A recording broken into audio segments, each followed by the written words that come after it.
There's an idea, I think it's in one of Sam Harris's, maybe it's in his meditation course or in one of his books. He describes the scientific community as having found a method that can transmit a really good potted history to each new generation and give the instruments of experimentation to that generation so that they can contribute their new step. But developing self-awareness or spirituality or whatever it is incredibly hard to do because each person has to build their own instruments of experimentation. So it's a slow process.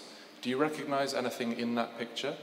And if so, do you think there's a bit of a fundamental problem there about the pace at which science can advance as opposed to self-inquiry or self-awareness?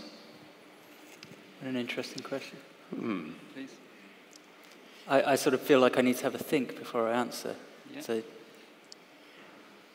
Well, I think that it's true that science is based on a cumulative body of knowledge, and you can transmit that body of knowledge through scientific education, transmit the methods.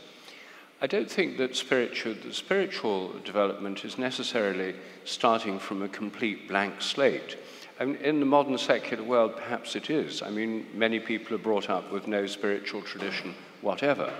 But in almost all traditional societies, people are brought up in a way through religious or traditional cultural contexts that take for granted the existence of a spiritual reality through rituals, through ceremonies, through singing and chanting together, through pilgrimages, and through a whole range of traditional religious practices.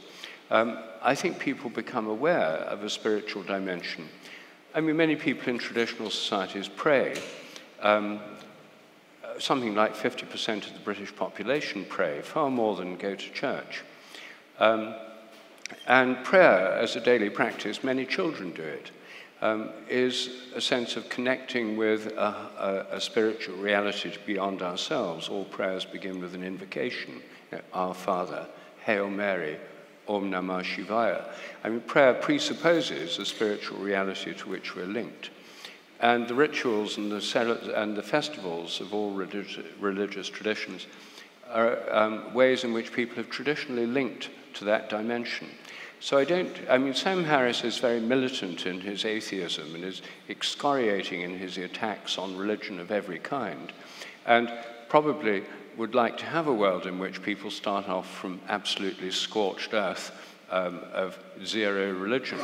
But in reality, in almost everywhere in the world, even here in very secular Britain, people are not starting from a blank slate or a scorched earth. There are elements of spiritual development already there.